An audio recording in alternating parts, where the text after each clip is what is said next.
Olá, pessoal!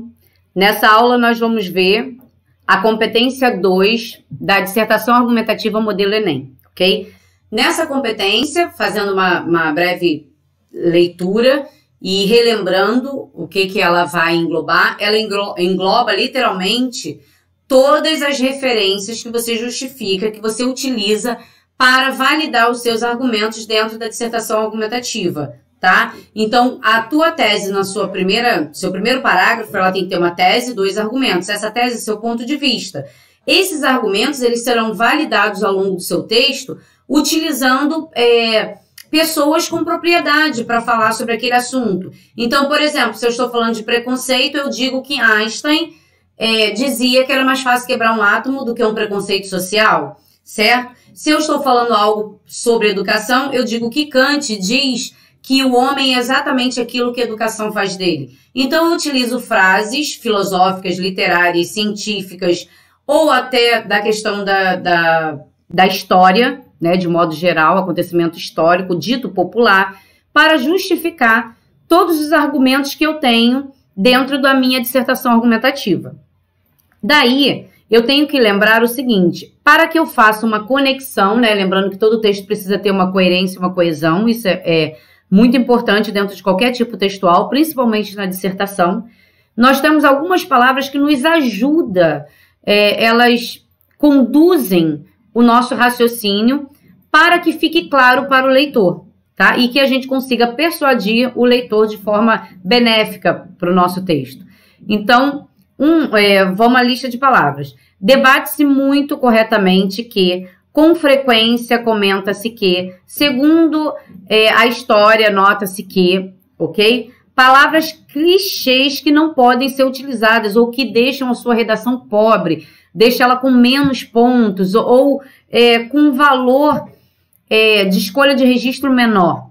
Hoje em dia, atualmente, no passado, seria a famosa vala comum, né? Seria a forma com que todos os participantes do Enem, por exemplo, os alunos que farão o concurso, que não tem uma base muito boa de estrutura textual, iniciam a sua redação com essas palavras. Logo, nós teremos que fazer diferente, para que a gente saia dessa vala comum e tenha os pontos mais estruturados, vamos botar assim.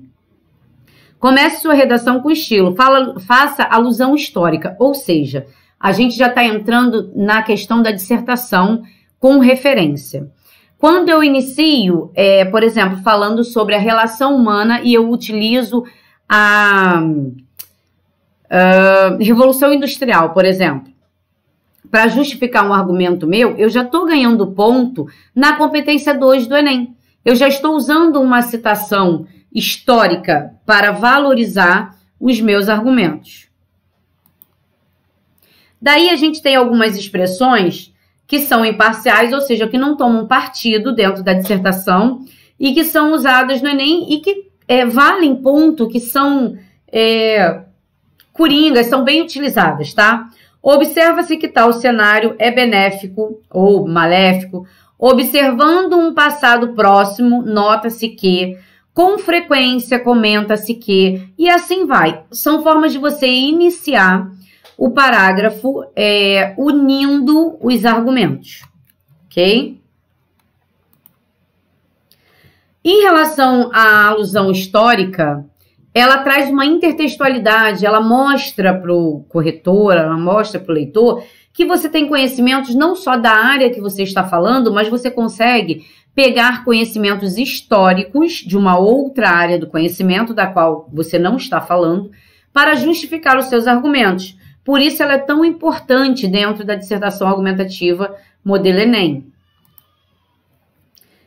E aí a gente pode utilizar, por exemplo, a alusão à Grécia Antiga, quando a gente estiver falando sobre política, sobre arte, sobre literatura, sobre mitos, sobre cultura de modo geral.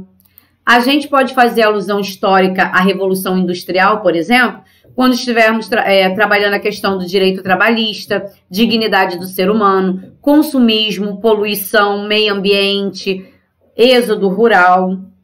Podemos utilizar a referência histórica da Segunda Guerra Mundial quando a gente estiver falando sobre o respeito ao diferente, negociações internacionais, tratados de paz, conflitos internacionais, ok?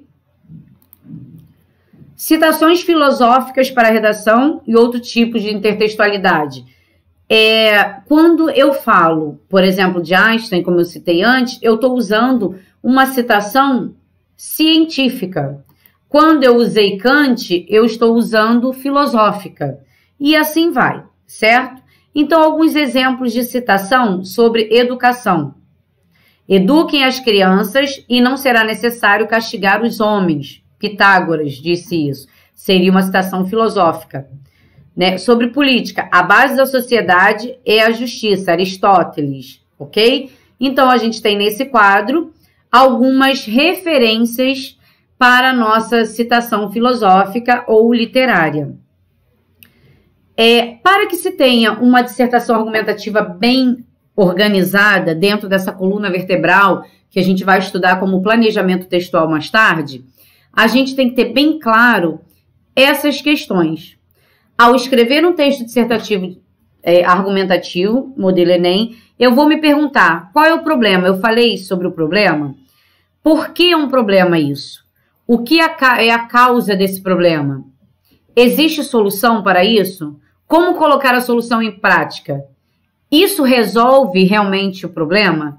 Essas são as questões que faremos, né, as perguntas que faremos ao escrever ou ao terminar um texto dissertativo argumentativo, ok? Então, na próxima aula, nós veremos a competência 3 do Enem, que vai englobar todas as escolhas de registros, escolhas de palavras, estrutura textual, planejamento textual, que venha deixar a nossa redação clara ao leitor, que seria o corretor do Enem, ok? Então, até a próxima!